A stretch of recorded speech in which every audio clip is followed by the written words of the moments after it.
everyone, today I've got your Thor Ragnarok movie review. Thor is in a race against time to take down a powerful Norse goddess who is hell-bent on taking over Asgard.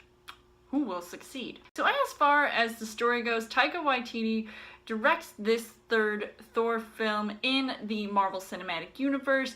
We first see Thor in action on this one world where he is fighting some baddies, big and small, and trying to prevent the prophesized end to Asgard, aka Ragnarok. That whole sequence I thought was just really cool. When I first saw it in the trailer, my mouth just dropped to the floor. I love the direction that this movie went in, first of all, because it had that balance of light and dark themes that set it apart from the other two previous Thor films, but keeping it consistent with the MCU as a whole. It's definitely a movie that I enjoyed and really got into seeing right away. So as far as the casting goes, you've got Chris Hemsworth, who is still pretty hot as Thor, being one of my favorite Marvel characters still, and it was really sad once he got his hair chopped off, but I loved how he did bring something new to his role, this whole transformation of him and his character with his hair cut off. It's like a new, I guess, version of his role, and just sort of like a rebirth of this character. Cate Blanchett, who is hella awesome as the goddess Hela, who is the villain of this movie, and I was sold on her character. It was really cool to see her being this wicked yet beautiful character who brings out the darkness, and it suited quite well for her, and especially that moment when she broke Mjolnir, Thor's hammer.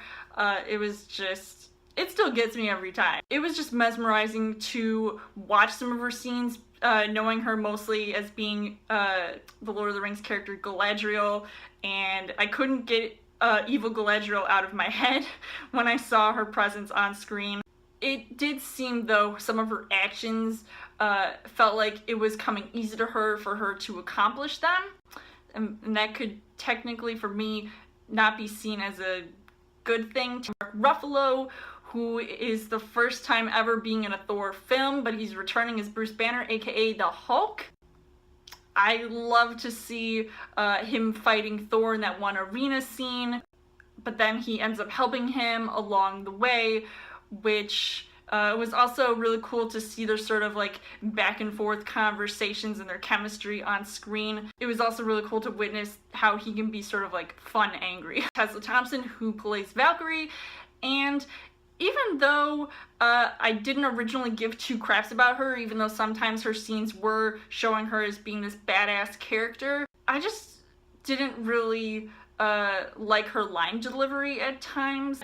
Karl Urban, who plays Scourge, he's got brawn, but maybe not the brains, but he's got a fine collection of many human gadgets. It was really interesting to see what he could bring to this character, especially being Hela's right-hand man. Jeff Goldblum plays the Grandmaster, who Thor meets after being basically Willy Wonka'd into his world. He's this interesting character who hosts this contest of champions, and he is kind of weird and silly at times. I don't know if that's technically a good or bad thing, but certainly he was definitely met with a few eye rolls coming from me. Hiddleston, who returns once again as Loki. His role is much shorter in this film, but I thought it was also equally badass. Idris Elba as Heimdall. I also half expected to see Benedict Cumberbatch return once again as Doctor Strange in a little cameo role, that as soon as I knew what was going on screen in this one scene,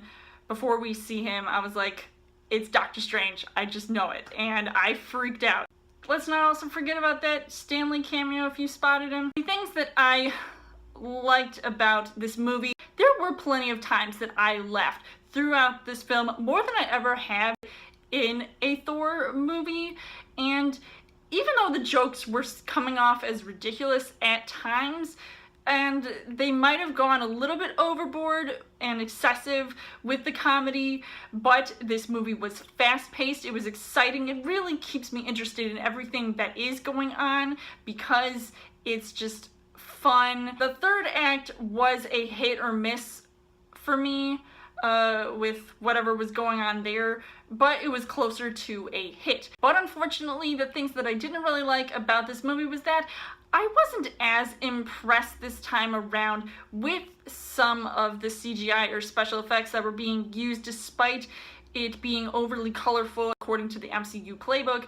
There are times when the scenes can become overwhelming because there's just so much to look at and so much going on that it can lose its uniqueness with what we had originally seen from the first Thor movie, but we also see how much of a change this character has gone into. So overall, I would say that Thor Ragnarok, I think, was another impressive take on the Thor character, and I have been a fan of this character for quite some time, and I do like seeing more of Chris Hemsworth every time. At the end of the day, I would say it Ragnaroked. I would highly recommend seeing this movie, and I would give this 4 hearts on the heart rate scale. So let me know in the comments what you guys thought of Thor Ragnarok, and as always, you guys can subscribe to my channel. I've got more movie reviews, movie updates, come back every week for a Trail Thursday video. You guys can also like me on Facebook and follow me on Twitter, and I will see you guys later.